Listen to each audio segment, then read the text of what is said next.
Hi friends, முட்டையே இல்லாமல் plum cake எப்படி ஈஸியாக செய்கிறதுன்னு பார்க்கலாம் வாங்க. இந்த கேக்குக்கு நமக்கு வீட்டில் என்னென்ன நட்ஸ், ட்ரை ஃப்ரூட்ஸ் எது இருந்தாலும் நம்ம இதை எடுத்து சாப் பண்ணி வச்சுக்கலாங்க. ஒரு பேன் வச்சுக்கலாம். அதில் 3/4 கப் அளவுக்கு சுகர் போட்டிருக்கோம்.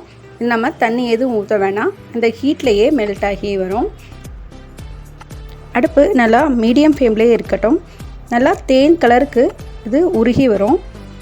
அந்த மாதிரி கரைஞ்சி வந்ததுக்கப்புறம் நம்ம அடுப்பை ஆஃப் பண்ணிடலாம். இப்போ நாம் ஜீனி எவ்வளோ அளவு எடுத்தோமோ அதே அளவுக்கு தண்ணி ஊற்றிக்கலாங்க. அடுப்பை ஆஃப் பண்ணிவிட்டு தான் தண்ணி சேர்க்கணும். ஆனில் இருக்கிறப்பே தண்ணி சேர்த்திங்கன்னா ரொம்ப தெறிக்குங்க. இது ஊற்றுறப்பே நல்லா கெட்டி ஆயிரும். திரும்ப நம்ம அடுப்பில் வச்சு லேசாக கரைச்சி விட்றலாம். கரைகிற வரைக்கும் இதை கலக்கிட்டே இருக்கலாங்க.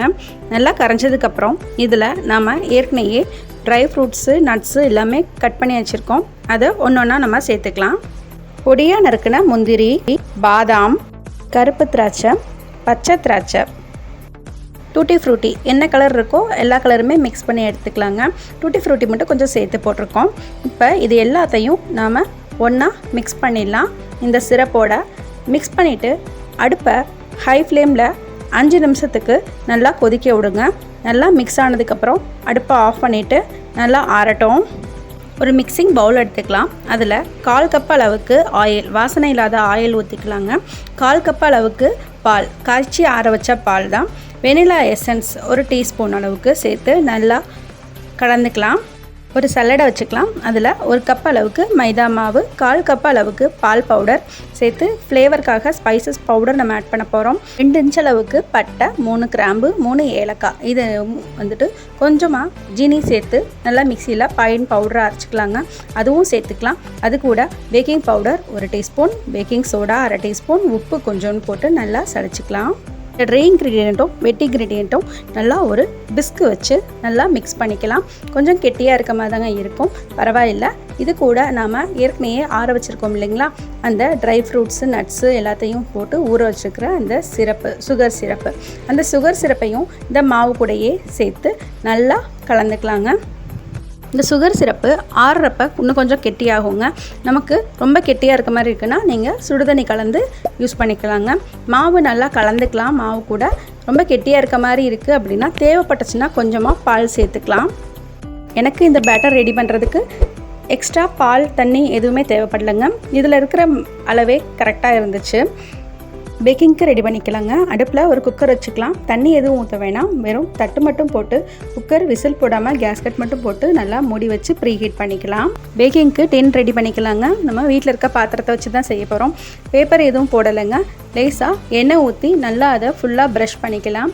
ப்ரஷ் பண்ணிவிட்டு அதில் கொஞ்சம் மைதா மாவு போட்டு நல்லா ஸ்ப்ரெட் பண்ணி விட்டுறலாங்க. இது மட்டும் நமக்கு போதும். இந்த மாவு நல்லா எல்லா பக்கமும் நல்லா ஸ்ப்ரெட் ஆகிற மாதிரி நல்லா தட்டி விட்டுறலாங்க. இப்போ நம்ம கலந்து வச்சுருக்கிற அந்த பேட்டரை இதில் ஊற்றிக்கலாம். இந்த பேட்டர் ஊற்றினதுக்கப்புறம் டின்னை நல்லா டேப் பண்ணி விட்டுக்கலாங்க. அப்போ தான் ஏர் பபிள்ஸ் எல்லாம் ரிலீஸ் ஆகி கேக் நமக்கு நல்லா ஸ்மூத்தாக வரும். இப்போ நம்ம குக்கர் திறந்துக்கலாம்.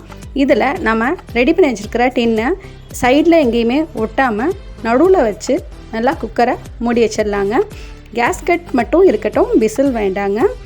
மீடியம் ஃப்ளேம்லேயே இருக்கட்டும். ஒரு 20 மினிட்ஸ் கழித்து குக்கர் ஓப்பன் பண்ணி பார்க்கலாம். இதில் மேலே அலங்காரத்துக்காக டூட்டி ஃப்ரூட்டி, நட்ஸு, அந்த கிரேப்ஸு எல்லாத்தையுமே போட்டு திரும்ப குக்கரை மூடி வச்சிடலாம். மீடியம் ஃப்ளேம்லேயே இருக்கட்டும்ங்க. திரும்ப ஒரு 20 நிமிஷம் வச்சு வேக வச்சுக்கலாம். டோட்டலாக இது 40 to 45 மினிட்ஸில் கேக் நமக்கு ரெடி ஆயிருங்க. நமக்கு கேக் ரெடி ஆகிடுச்சான்னு பார்க்குறதுக்கு ஓப்பன் பண்ணதுக்கப்புறம் லேஸாக இந்த மாதிரி ஒரு சிக்கு குச்சி இல்லைன்னா ஸ்டிக் எதுனா வச்சு நம்ம குத்தி பார்க்கலாம். எதுவும் ஒட்டாமல் வந்திருக்கு அப்படின்னா கேக் வெந்துருச்சு. லேசாக எதுவும் ஒட்டுற மாதிரி இருக்குது, மாவு மாதிரி இருக்குது அப்படின்னா இன்னொரு 5 நிமிஷம் நம்ம சேர்த்து வச்சுக்கலாங்க. குக்கர்லேருந்து இந்த கேக் டின்னை எடுத்துடலாங்க.